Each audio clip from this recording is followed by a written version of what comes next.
What is up, guys? I'm Magic here, and today what I got for you is a 60-9 kill confirmed game. I'm using the G36 red dot sight, and I don't often get these 60 plus kills in kill confirmed. It doesn't often happen for me. Maybe you guys are just like these pro players who drop 60 plus kills every game, but for me this is a pretty good game, and I was very much enjoying myself when I got it. So anyways, a little bit about myself. My real name is Drew. I'm making this commentary obviously for ThunderStruckGaming, and just a little bit about what I do for my channel is I don't usually talk about the gameplay too much. I like to tell like stories or just other events that have happened in my life or something like that. I don't tend to, give tips or talk about gameplay too much, just because I feel like when people talk about gameplay, it tends to get a little boring. I mean, I know what gun they're using, I know what map they're playing on. I know I've been playing COD for X amount of years. I know how to play it. Like, I know the ins and outs of it. So someone talking about the gameplay or giving tips and tricks, it doesn't do it too much for me anymore. And I feel like stories just entertain my audience, you guys, a lot more than talking about gameplay usually would. And obviously everyone has their different opinions, but I don't know, I think this is something a little different for some of Thunder's fans, which I'm sure watch this channel quite often. But anyways, the story I want to tell you guys was about this just epic crazy night. Alright, so this was a few I don't know how many years ago this was. I was probably around 13 or 14. And it was my first time ever sneaking out of the house. Now, I haven't done this too many times, and now it's just kind of like, Mom, I'm going out. It's like 12 o'clock, and I'll tell my mom I'm going out, and then I'll take the car and just leave. It's no big deal. But back when you're like 13 or 14 or even 15, your parents are not crazy about you going out at like 11:30 or whatever. Like that's how it should be. No good parent should let their kid be out that late, because it's dangerous. There's molesters and just crazy shit goes down when the lights go out.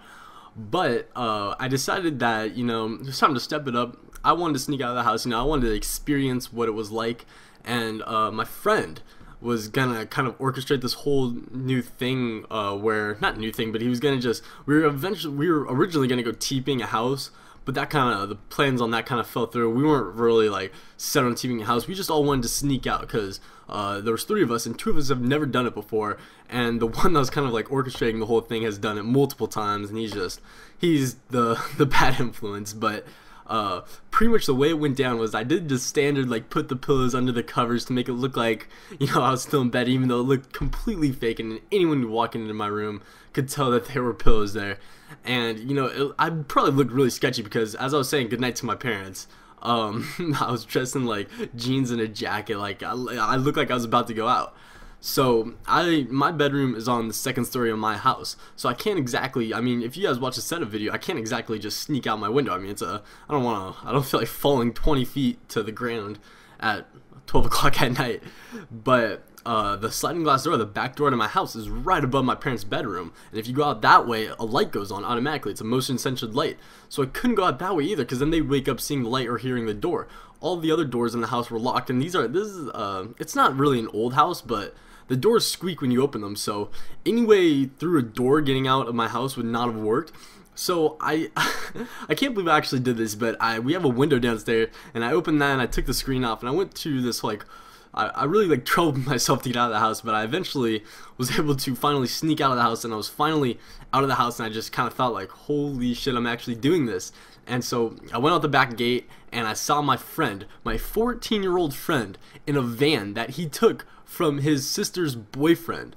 It was his car, and he took it without the permission. He's a 14-year-old at 12 o'clock at night driving this car, and it blew my mind when I saw him. I was just like, what? Like, it's just something that you never think you would, it's just something you never would expect, I guess.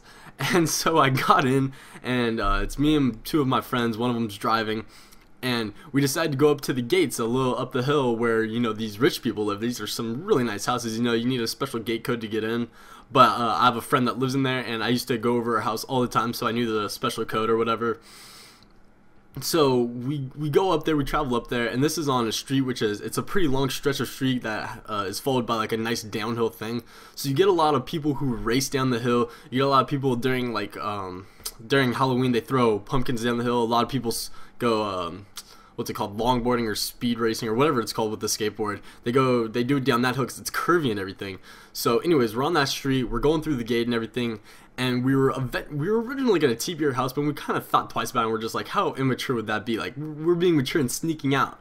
But then the worst thing possible could have happened is that my friend's sister's boyfriend figured out that his car was not at the house when he was down for the weekend, and so he drives up in his sister's car with her and takes the car from us.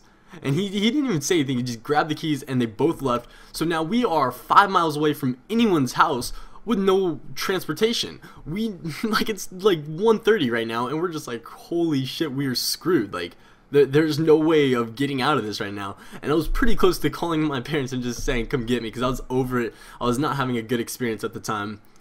And the next worst possible thing could happen, this is just a series of just unfortunate events right now, is that this monster truck, not monster truck, but it's like, you know, the bro trucks where they're big and they have the tires and the suspensions and all that.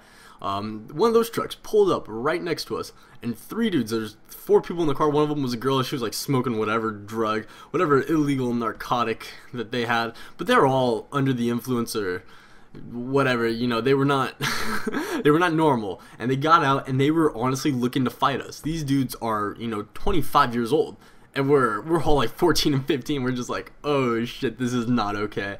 And at this point, I'm just saying, all right, I'm gonna die. I'm gonna die right now. Like, my life should be flashing before my eyes any second now, because I honestly thought, like, you know what, I'm gonna die. This doesn't even compare to a helicopter chasing me because of TPing. Like, I'm gonna die right now. And then this next thing that happens is, I can't really figure out if it was a good thing because it saved me from dying by the people, but it kind of almost led to me dying by my parents. A cop rolls up, and the cop sees that the people are literally ready to fight. And a cop rolls up, he stops the fight, and he calls for backup. In the city I live in, you guys know they call a helicopter on you for TPing a house. That's how bored they are. So a cop pulls up, and I'm just like, my hands are in my head. I'm just like, what else could go wrong right now? And so one of the dudes who was obviously high started to argue with the cop, and, you know, the cop started to pull the taser out, and I'm just looking like, how could the situation get worse? And then almost simultaneously, because this was a lone cop, sorry, and we knew backup was coming, and me and my friends all kind of simultaneously looked at each other, and we just ran. We instinctively ran. And the cops started chasing us. We went down the hill a little bit where there's like a little valley with dirt and everything, and we just laid down there so the cop couldn't see us. And the cop's trying to look for us. He pulls his flashlight out, and his foot got so close to my face, I almost cried. It was like 2 inches from my nose, and I can't believe I didn't shit my pants that night. Anyways, I hope you guys enjoyed this commentary. I hope you guys thought it was entertaining or just something a little different. Hopefully you enjoyed the gameplay as well, because, you know, like I said, a 60+ kill game doesn't come too often for me. But anyways, if you did enjoy it, please be sure to leave this video a like, comment, because I love reading comments, even if it's on a different channel. Come check my channel out, because I do a lot of these quite often, and that's about it. So anyways, I'm out, guys. Later.